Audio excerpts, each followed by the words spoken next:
अमीर बेटे के नकली शादी। अपने परिवार के कहने और याद दिलाने पर अमीर आदमी ने अपने परिवार को बेवकूफ़ बनाने के लिए एक गरीब लड़की से शादी करने का फैसला किया। नई दिल्ली में पतझड़ की शुरुआत में आसमान हल्की पीली धूप की एक परत से ढका हुआ था। एक अमीर घर के बीच में बने सैंडस्टोन विला में लकड़ी की सीढ़ियों पर जल्दी जल्दी कदमों की आवाज़ गूंज रही थी। राठौर परिवार के सबसे छोटे बेटे अर्जुन की मां मिसेस सालनी लिविंग रूम में घूम रही थी। उनकी आवाज़ बेसब्री से भरी हुई थी। अर्जुन, तुम कब तक अपने पिता को परेशान करते रहोगे? उन्होंने कहा। जब वह अगले साल रिटायर होंगे तो वह आखिरी चीज़ है जो वह चाहते हैं वह यह है कि तुम घर बसाओ। अर्जुन सोफे पर पीछे की ओर झुककर बैठा था। उसकी सफ़ेद शर्ट के कुछ बटन खुले थे। उसकी आंखें शांत लेकिन दूर थीं। मैंने तुमसे कहा था, मैं अभी शादी नहीं करना चाहता। मैं किसी से प्यार नहीं करता। शादी करने और फिर तलाक लेने का क्या मतलब है? मिसेस सालनी ने आह भरी। अर्जुन 3 भाइयों में सबसे छोटा अकेला था जिसने अपने पिता के प्लान को फॉलो नहीं किया। उसके 2 बड़े भाई राघव और वीर दोनों ने बराबर की सोशल हैसियत वाली औरतों से शादी की थी और फैमिली कॉर्पोरेशन में ऊंचे पदों पर थे। सिर्फ अर्जुन, जिसे एक अलग ब्रांच मैनेज करने का काम सौंपा गया था, उसने आज़ादी से काम करना पसंद किया और उस पर कोई रोक नहीं थी।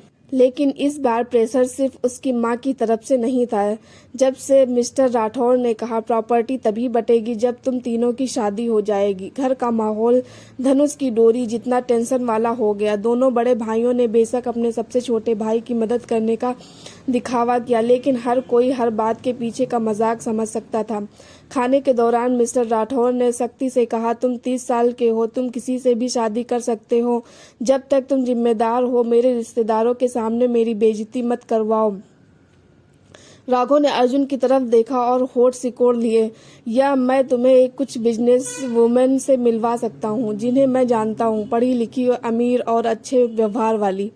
अर्जुन ने पानी का घूंट लिया। जरूरत नहीं है, मैं खुद देख लूंगा। पूरी टेबल शीशे की तरह भारी थी। सबको लगा कि अर्जुन बस जिद करके अपनी अलग पर्सनैलिटी दिखा रहा है। अर्जुन ने अचानक ऐलान किया, मैं इस महीने के आखिरी में शादी कर रहा हूँ। मिसेस सालनी का चाय का कप लगभग गिर ही गया था। मिस्टर राठौर हैरान रह गए। क्या तुम मजाक कर रहे हो? नहीं, मैं सीरियस हूँ। यह खबर राठौर परिवार में जंगल की आग की तरह फैल गई।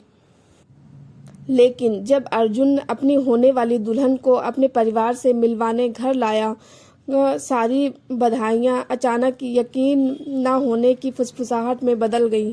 लड़की का नाम मीरा था। छोटी, सांवली, कोमल लेकिन चमकदार आंखों वाली। उसने एक पुरानी सलवार कमीज पहनी थी और हाथ में जंगली फूलों का गुलदस्ता था। राठौर हवेली की शान के बीच यह अजीब लग रही थी। वह गुजारे के लिए क्या करती है? मिसेस सालनी ने अपनी आवाज़ शांत रखने की कोशिश की। वह पुरानी दिल्ली के बाजार में सब्जियां बेचने में अपनी आंटी की मदद करती। हवा में भारीपन था। कपूर हवेली में माहौल ऐसा टेंशन भरा था जैसे कोई तूफान आने वाला हो। आशा मुस्कुराई। सिर्फ मैं ही नहीं, लेकिन मेरे लीगल पति भी। विक्रम का दिल रुक गया। उसने आगे कहा, कानून की नज़र में तुम मेरे पति हो। अगर मेरी माँ दखल देना चाहती है तो उसे तुम्हारे जरिए जाना होगा। विक्रम घबरा गया। कैम ने मुझे फंसाया। आशा हंसी, आधी सीरियसली आधी चिढ़ाते हुए। तुमने ही यह नाटक सेट किया है, मैंने तो बस थोड़ा मसाला डाला है। विक्रम के 2 भाई कबीर और अर्नब दरवाजे पर कान लगाकर सुनने की कोशिश कर रहे थे।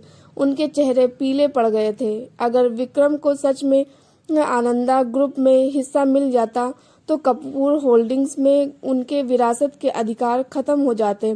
कबीर ने फुसफुसाते हुए कहा, बच्चे की कस्टडी आनंद परिवार के साथ से दी जाती है। करने मत देना। नहीं, बच्चे और पत्नी के पास आने पर प्रतिबंध लगाया जाता है। विजय का चेहरा गिर पड़ा होगा।